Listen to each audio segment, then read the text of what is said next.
a very new camera angle. Not the normal camera angle we usually use, but we are in front of the amazing, awesome bookshelf. So how does that work, folks? How does that work? We are in front of the bookshelf. We have an amazing new camera angle. Let's see how this goes, right? I think I'm gonna bring you in a little bit closer. Hold on, hold on, hold on, right? Hold on, we're gonna adjust, I think. There we go, much better.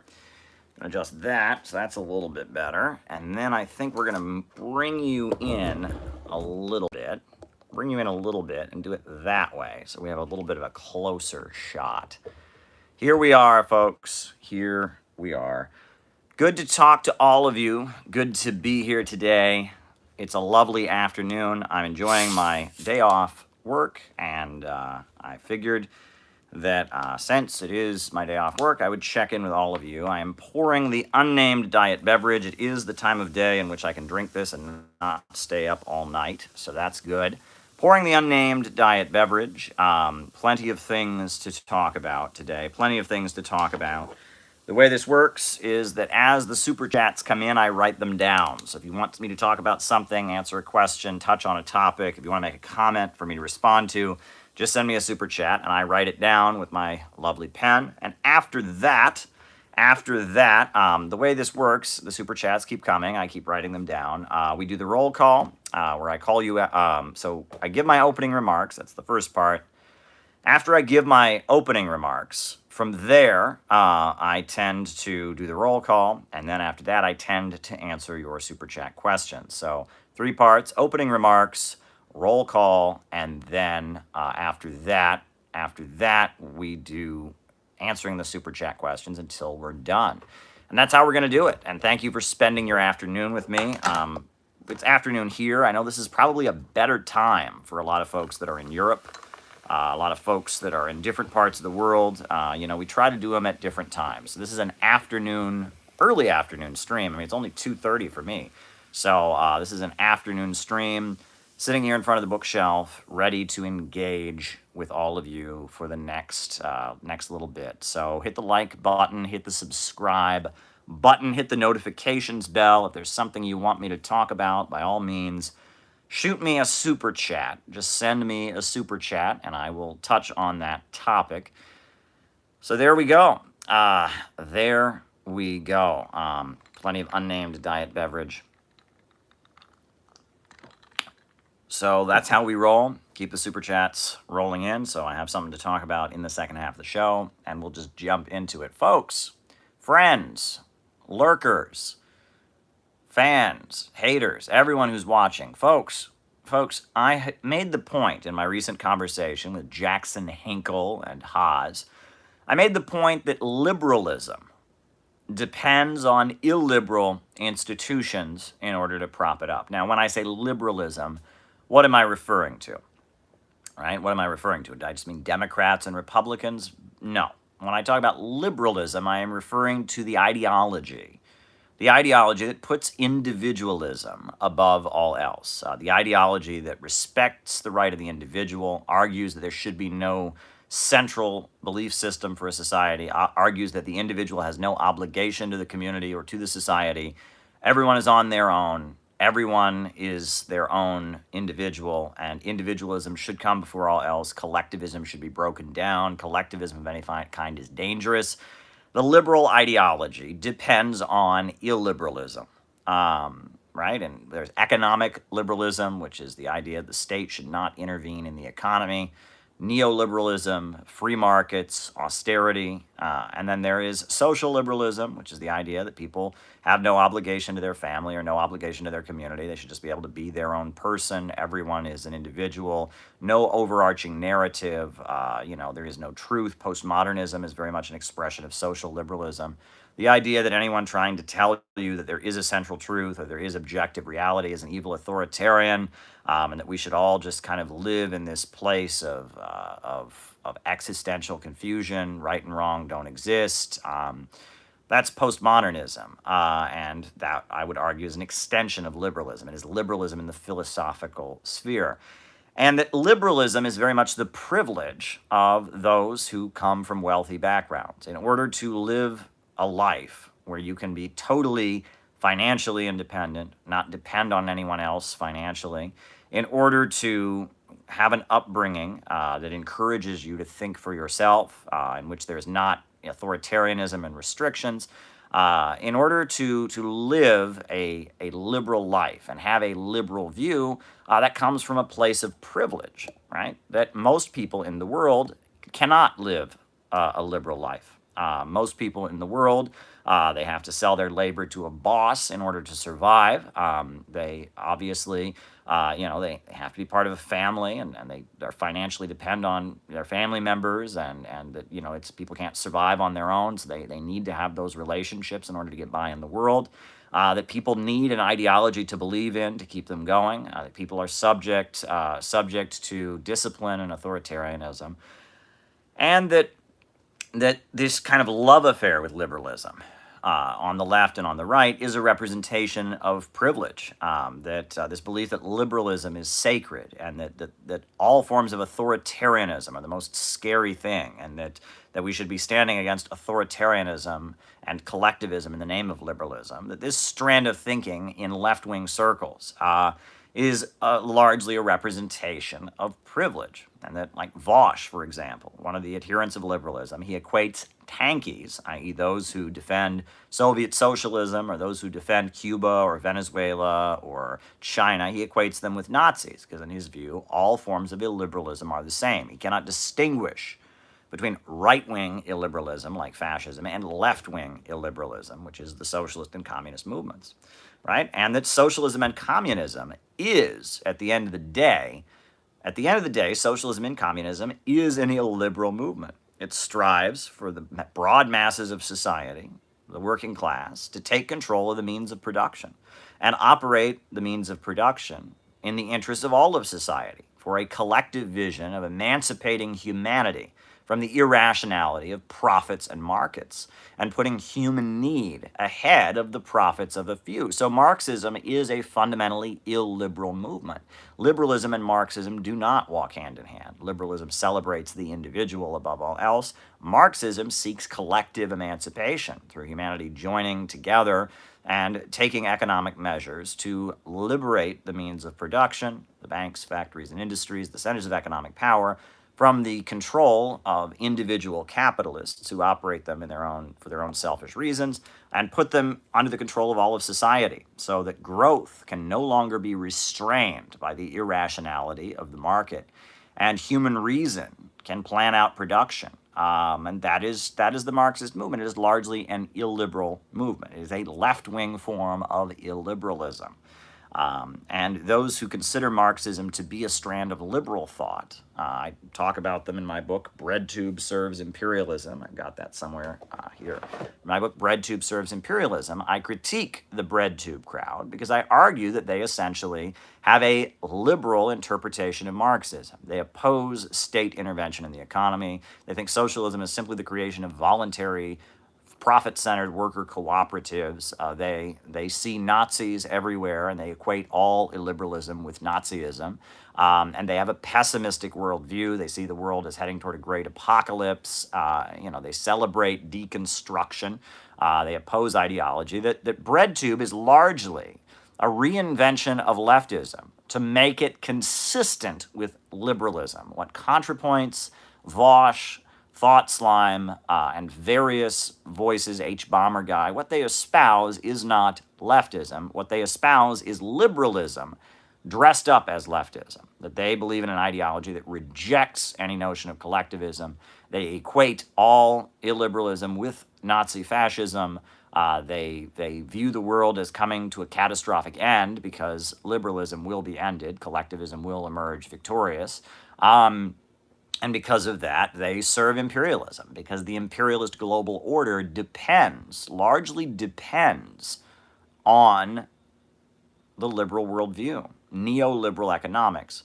And the reason that liberalism is a lost cause, I often argue, the reason that liberalism is a lost cause is because liberalism could not exist without illiberalism.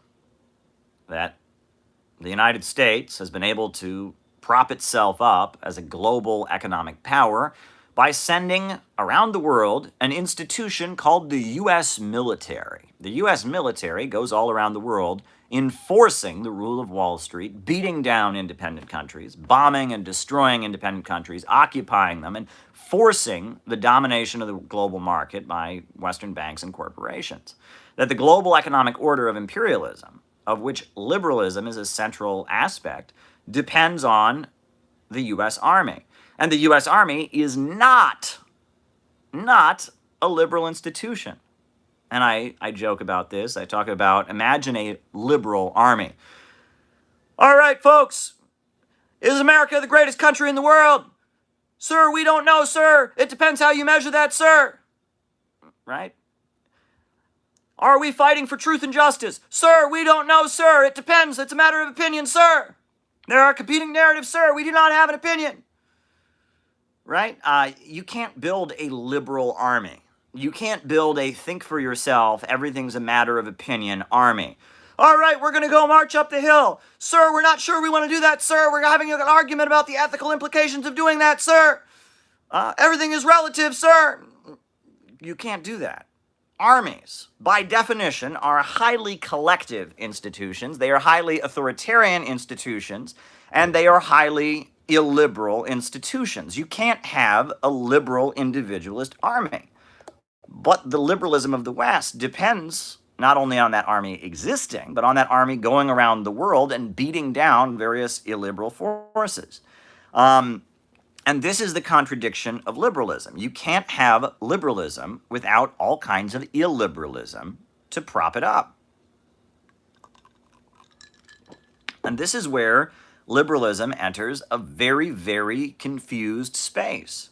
Because not only do you have to have an army, you have to have a cast of people in society who will become soldiers in that army and who will be raised and brought up in an environment that is highly conducive to them becoming soldiers in that army. You go to the U.S. South, there is a very, very big overrepresentation of the U.S. South in the Army. Did you know that? The U.S. South of the United States, there's a lot of poor white people in the U.S. South. There's a lot of low-income black folks in the South. And they are both highly overrepresented in the U.S. military. You go to the Florida Panhandle, you go to Georgia, you go to Alabama, you go to North and South Carolina, you go to Mississippi. The military is a much bigger aspect of the culture, and there are far more U.S. military bases in the U.S. South than there are, for example, in northern states or in California and in the West, right? The South of the United States is a very, very important part of the U.S. military structure. Largely, that's because the North was industrialized. The South was clinging to the plantation system. And that in a lot of ways, the plantation system of the South was very much dependent on a military. The South, under the plantation system and under the slave owners, kind of glorified knights and castles and had some kind of mystical chivalry beliefs. The Southern plantation system that was working millions of African Americans to death and had literal. You read about what went on. In Louisiana, there was a plantation called Angola. And it was named after the part of Africa called Angola. It was Angola plantation, and they would work millions of African Americans to death. I mean, the body count for Angola slave plantation is massive. I mean, working there was a death sentence. I mean, millions of African Americans were, at least hundreds of thousands were worked to death in Angola slave plantation in Louisiana. It was sending a slave there was the equivalent of killing them. But that slave plantation system of the South, among the landowners, among the small minority of Southerners who owned land, there was this weird reactionary, mystical admiration for the knights and castles of the South. Sir Walter Scott for the knights and castles of Europe, and Sir Walter Scott, the writer who wrote Ivanhoe and The Black Arrow, was kind of very much loved, and so the military even back then became more respected because it was seen as somehow mystical and honorable, and so. And then you had the U.S. Civil War, and then after the Civil War, you had, the propaganda of the Democratic Party and Woodrow Wilson, and The Birth of a Nation and Gone with the Wind, in an attempt to kind of inculcate into Southern people that the military is a big aspect of their life. And you had the fact that the South never really became fully industrialized. It remained largely agrarian, industrialization being held back by the existence of slavery. And so in the South, the military becomes a very big part of life. And you'll notice that there are aspects of Southern culture that you could argue are highly illiberal, right? And again, that is largely because many people in the South are brought up with the belief that they will and should go into the military, right? One aspect of Southern culture is that most of the United States, we have abolished corporal punishment, right? U.S. schools, your teacher can give you detention. Your teacher can send you to the principal's office, can hold you after school, suspend you. But in most parts of the United States, teachers are not able to beat students. They're not allowed to spank them, right? Well, in most southern states, corporal punishment remains legal, right? In Texas, in Alabama, in Mississippi, it happens. It tends to not be in urban areas. It tends to be in rural areas. In the rural South, in areas that are largely African American or largely white, you have the use of corporal punishment in school. Well, corporal punishment is not liberal. Corporal punishment is not a liberal thing to do. The liberal order says, that's not something we do. It's not enlightened. We don't want our children to grow up in school in fear of getting spanked. But unfortunately, the liberal order needs people that grow up in a more highly authoritarian atmosphere. It needs people that will go into the military. And when you have a culture centered around the military, when you have a culture centered around raising people around the military, you're going to train them to grow up to be very differently. In a lot of ways, they talk about, that Southern culture is very illiberal, right? That children are brought up to say yes, sir, and yes, ma'am, to all adults, and that there are aspects of Southern culture that are highly reminiscent of illiberalism. And again, if you didn't have the U.S. Army and the U.S. Marine Corps and the U.S. Coast Guard and the U.S. Air Force, the U.S. Navy, you wouldn't be able to have liberalism. And this is what liberals can't seem to wrap their minds around, right? They can't seem to wrap their minds around the fact that their liberal order is dependent, very, very much dependent on the existence of illiberalism. And this becomes even more blatant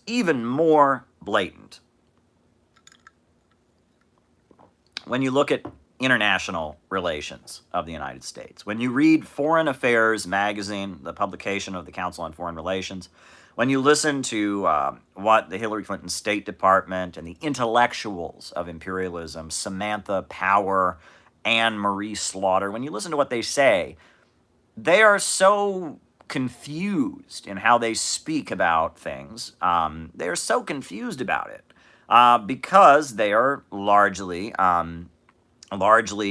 believers in liberalism, but aligned with illiberal forces. And this is a contradiction of U.S. foreign policy that is very, very hard to wrap your mind around.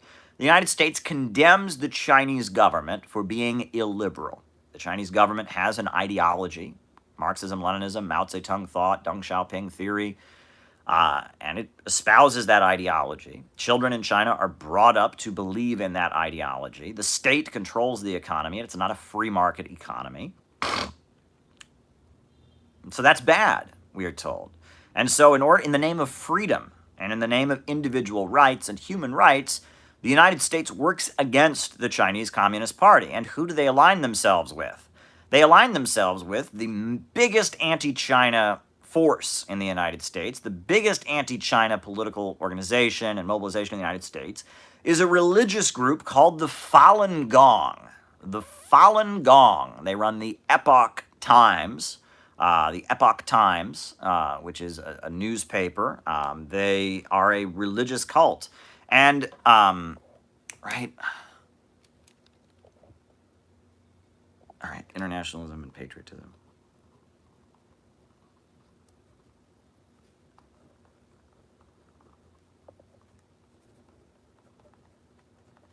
They're a religious cult, the Epoch Times. And the way the Epoch Times operates, it's very, very clearly the Epoch Times is not a liberal organization by any means. This is a group that advocates the execution or at least the castration of homosexuals. This is a group whose founder is presented as a messianic leader that separates children from their families, that demands total devotion, that says women shouldn't be able to vote. And the Epoch Times is not a liberal organization, but they are needed by the imperialists. They are needed to fight against against China.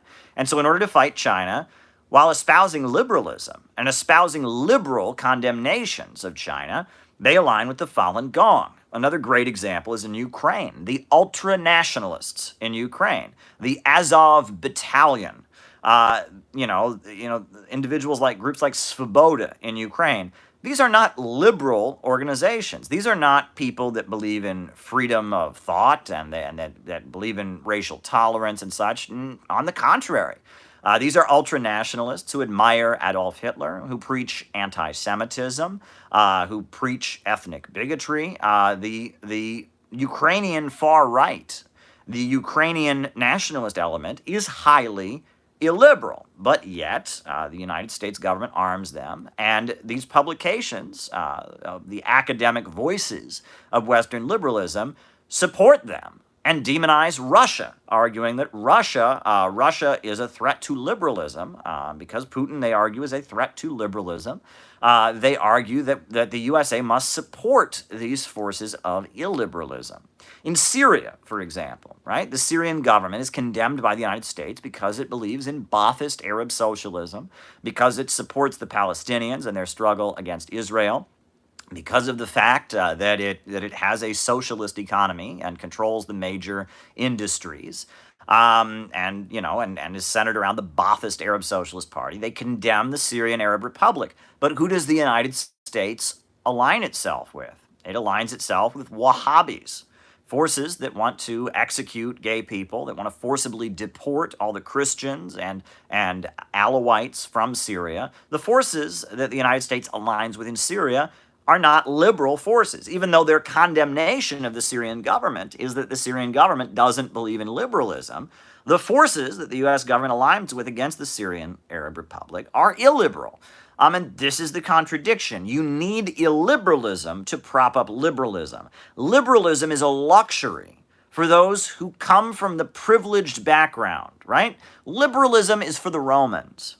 It is not for the people of Gaul. It's not for the people of Britain. It's not for the people of Persia. It's not for the people of North Africa.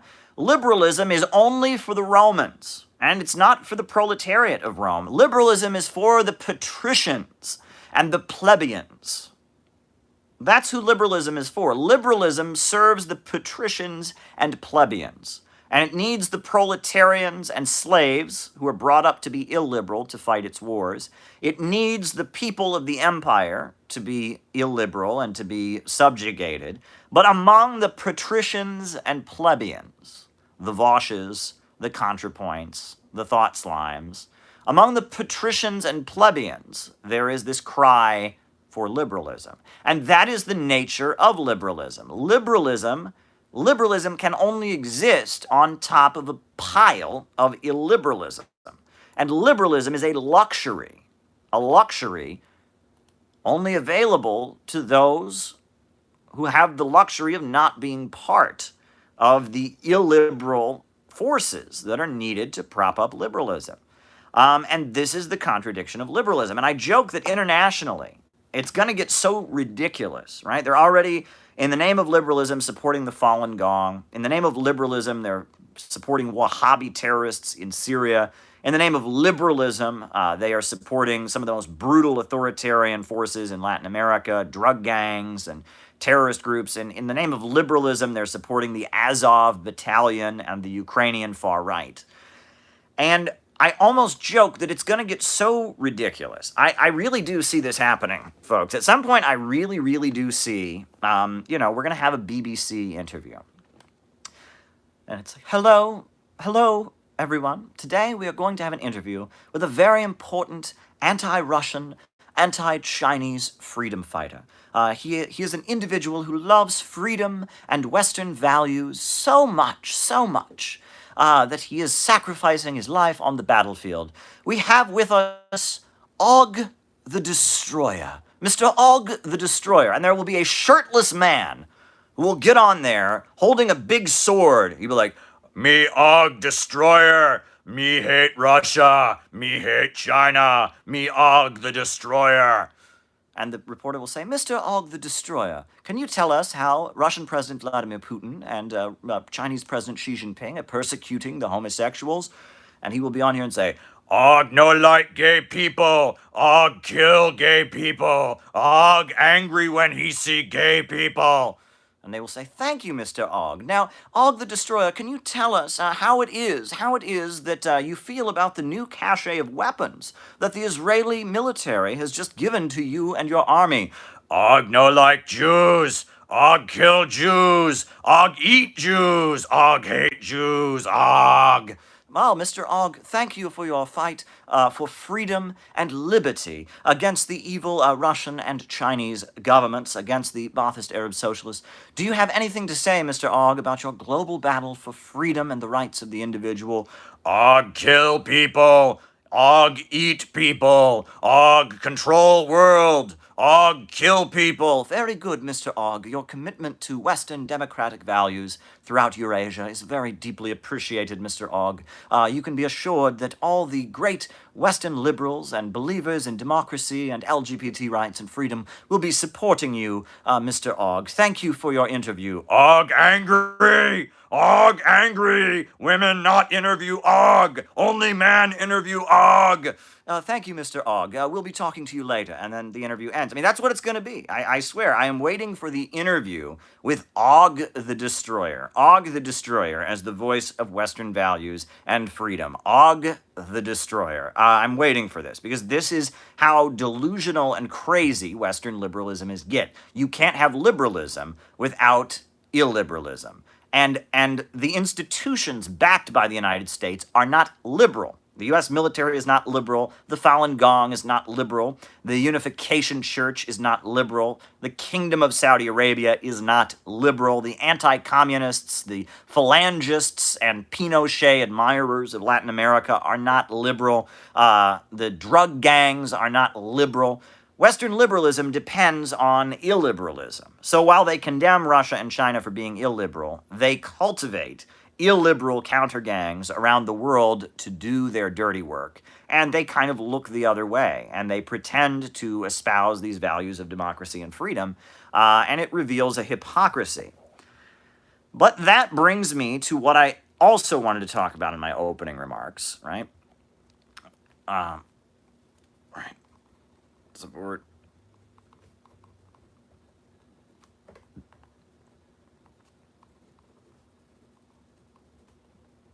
I also wanted to talk in my opening remarks about the far right.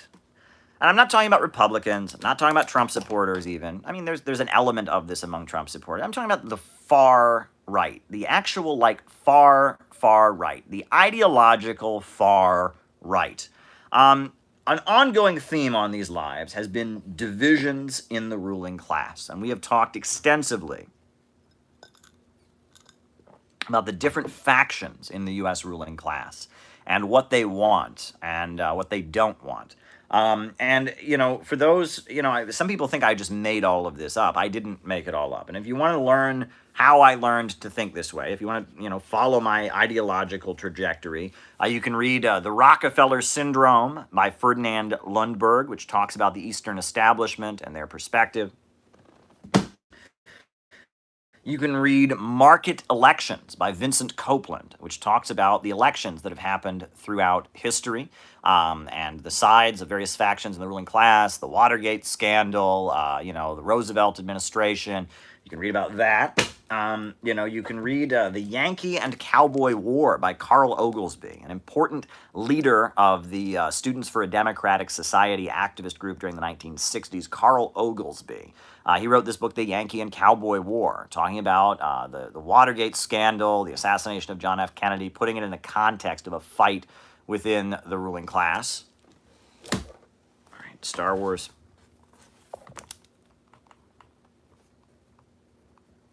Star Wars analysis.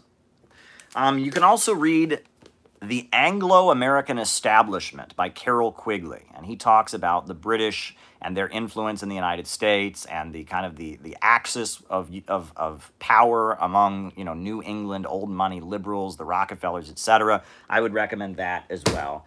You know, I would also recommend, there's a very important book, I don't have a copy of it with me, that's called it's called Generals Over the White House by Sam Marcy, and it talks about the military-industrial complex and who's aligned with it and who's opposed to it. I would recommend that as well. And this will give you an understanding of who is really who in the ruling class and why they are fighting with each other and the differences among them. Folks, I can't keep looking up at the camera like this. I'm going to have to change the angle. I'm going to have to do things from a different angle here for us to continue because my neck is starting to hurt. So hold tight, hold tight. We're just gonna change the angle, as they say.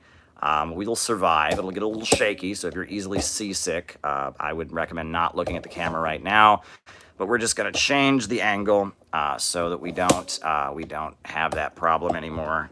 There we go. And now I just have to go up like that, and here we are. Here we are. Now I'm looking you all straight in the face, and we shall continue. So these books that I just laid out to you, they talk about the Rockefeller family, the Eastern establishment. They talk about, you know, the opposition to them and the Yankee and Cowboy War, etc. And all of that's very important to understanding the divisions in the ruling class. And in my book, Kamala Harris and the Future of America, I talk about the faction that Kamala Harris is aligned with. I talk about the trajectory of U.S. politics since the time of the Cold War, all the way from McCarthyism and at the end of the Second World War, all the way up until today, and the political developments and how there are different factions in the ruling class that disagree over many different things. This is important. You know, there's some people that have a very simplistic analysis, and they say, well, look, all the capitalists, you know, there's all these people who own the banks, you know, factories and industries, and they're all our enemies. We're for the workers against all the capitalists. All the capitalists are on the same team. Well, that's not really true. There are divisions in the ruling class. Now, I don't think that at this point a strategic alliance with any faction in the ruling class would be beneficial, right? During the Second World War, it was necessary to align with Roosevelt and the liberal capitalists against fascism. During the time of slavery, it was necessary to align with the northern industrial capitalists and Abraham Lincoln against the slave owners. But at this time, I wouldn't argue it's necessary to align with any of these factions, but it's important to understand them. It's important to understand the different factions in the ruling class, and that as capitalism enters a crisis, especially a prolonged crisis, like capitalism is currently having, you know, these kind of things and fights among the ruling class are very important to understand. That's why I would recommend the 18th Brumaire of Louis Bonaparte, where it talks about Bonapartism and how Napoleon's nephew, Napoleon III, became kind of the dictator of France amid a capitalist crisis. And Marx wrote about it at the time, and what the coup and the Society of December 10th represented, and how the various factions the ruling class fight with each other. Very important pamphlet by Karl Marx. I would recommend this book called Hitler's Banker. And this is about Hjalmar Schacht.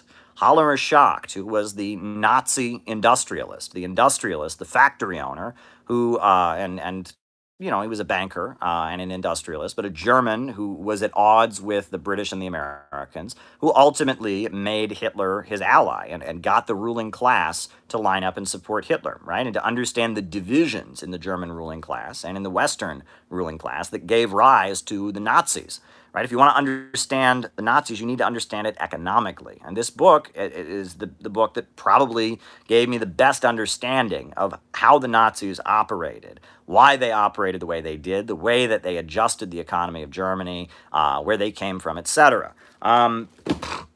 And I would also, furthermore, recommend R. Palm Dutt and his important book, Fascism and Social Revolution, because this gives you a coherent Marxist analysis of what fascism actually is, where fascism originates, why it emerges amid a capitalist crisis.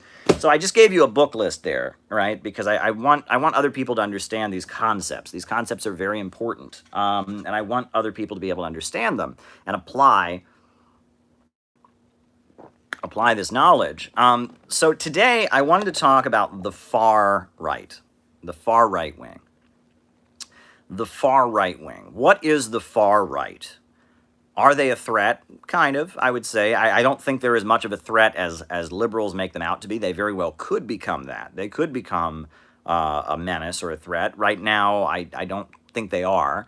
We should talk about who the far right wing is. Who are the far right? What is the far right? When I was a kid, I lived in a small town in Ohio, and from my understanding, I never met him. At the time that I was a kid, there was a guy who owned a flower shop in the town. He owned a flower shop, and this guy, if you ever went to the flower shop and talked to him, was always talking about black helicopters. He believed that the United Nations was invading the United States to take away the sovereignty of the United States, and that black helicopters were emerging in the sky. You would see black helicopters, and those were the helicopters from the United Nations because the UN was planning an invasion of the United States. Most people in my town thought this guy was off his rocker. They thought that was ludicrous ideas. He was not taken seriously. And in my town was a very right-wing conservative town, but there was a guy at the barber shop who would talk excessively, not the barber shop, the flower shop, who would talk excessively about the black helicopters, right? And another example of this was that, there was the militia movement of the United States. We remember the Oklahoma City bombing, right? Timothy McVeigh, who was a member of a militia organization and a far right-wing gun rights activist, blew up the Oklahoma City Federal Building. And I was a kid. I remember watching the videos of that. This was a current, right? The far right wing. Now, I would say the first time I ever directly encountered the far right wing, I saw them as the far right wing. There were people on my periphery who espoused far right views. But the first time I encountered the far right wing was when I was an activist in Cleveland during the Bush years. And I remember that, I was involved with liberal groups that were protesting against George W. Bush. And they were protesting against George W. Bush. They were calling for the impeachment of George W. Bush. We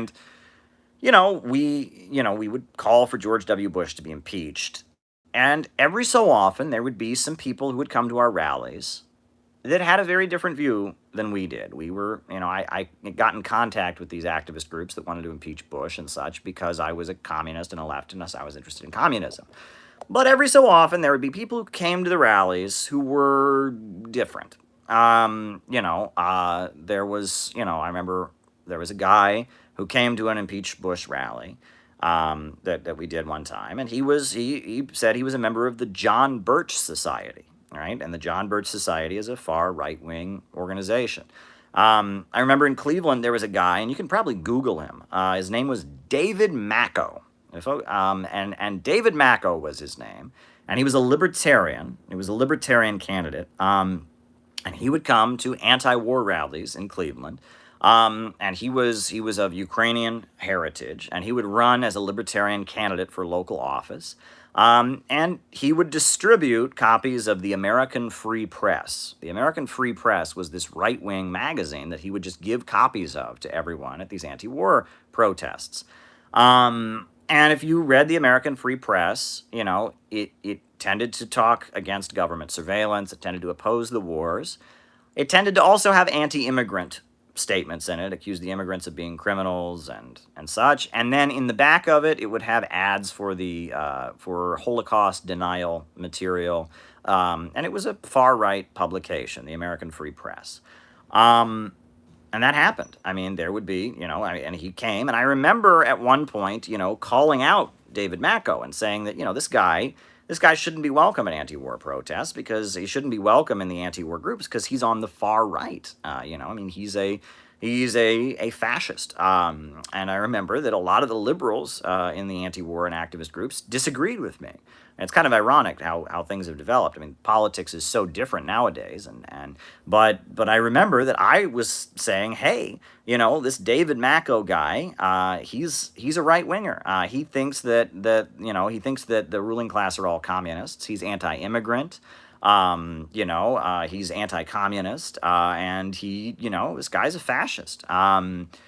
He's a fascist. And I remember the anti-war groups, the older kind of baby boomer peace activists who could remember the Vietnam War era, they didn't want to hear it. They said, no, we're welcome to everybody. Well, we allow you to come, and you're in this communist group, so we have to allow this guy to come.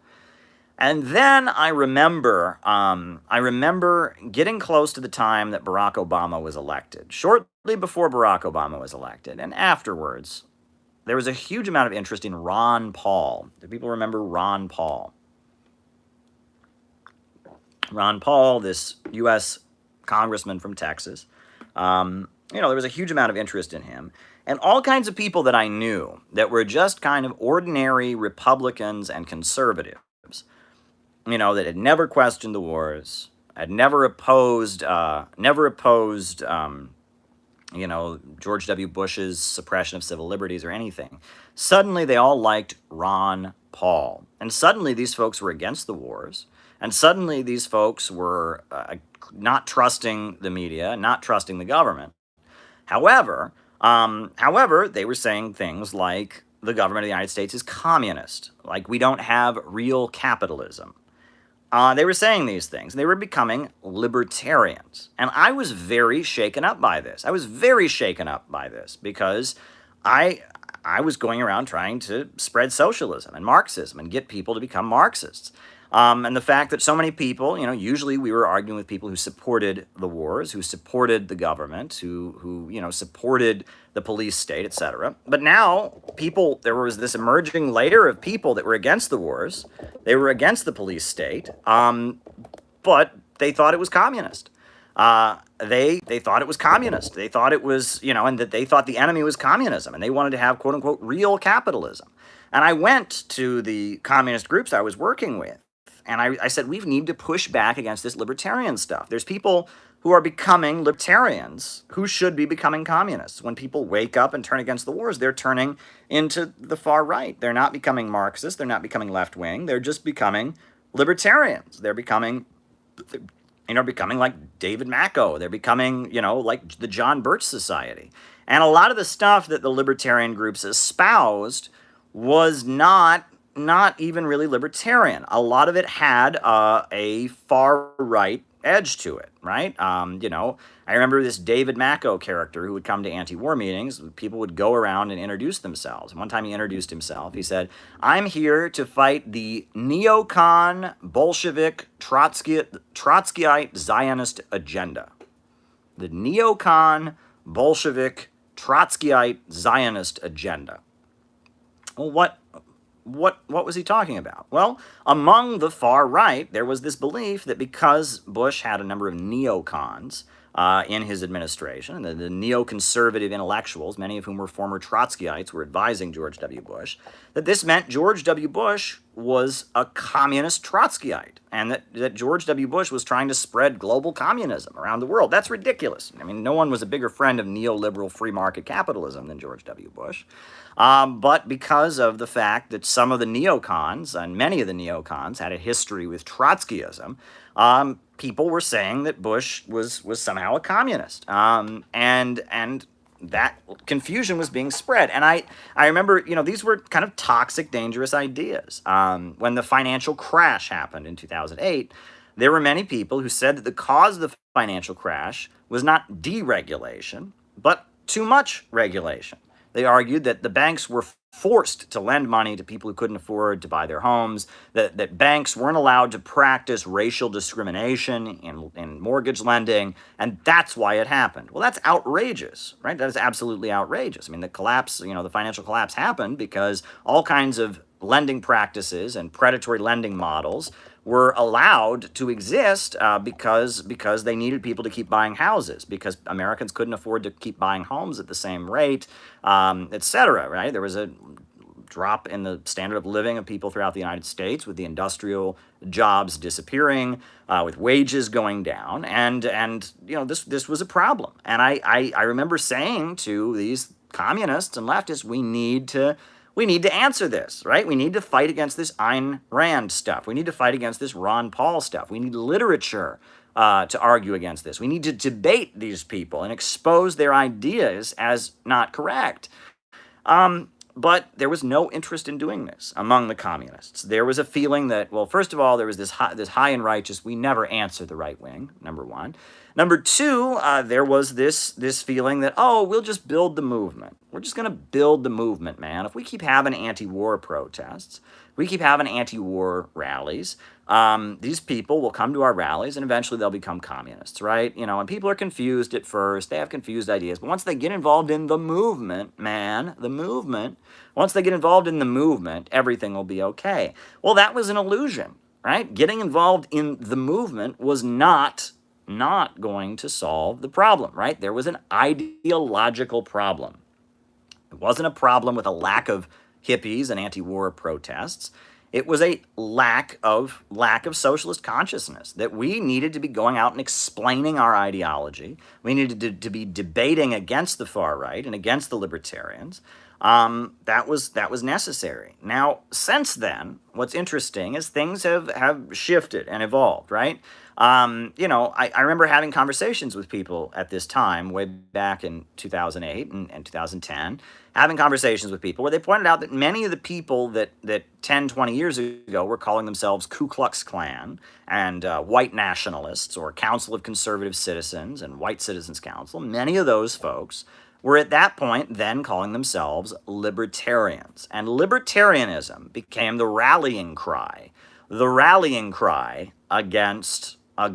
the established order, right? And that libertarianism is where the far-right opposition to the established order embedded itself among libertarians. Libertarians hate communists, so it's a safe space for the far right, right? They weren't going to join the anti-war groups led by, you know, like the Answer Coalition or United for Peace and Justice, where you find like left-wing forces because they hate the left. So the libertarian element, the Libertarian Party, libertarianism, constitutionalism, Ron Paul, those folks, you know, that layer was where the far right could embed itself. And that was really the case. Things started to change. Things started to change really with the rise of Trump, right? Many of the libertarian folks who were more far right wing, who were more, you know, I mean, you know, have the rise of Richard Spencer and the alt-right and white nationalism. And a lot of the folks that were part of the libertarian movement, that were actually, they were in it for racism, for, you know, anti-globalism, for conspiracy theories, etc.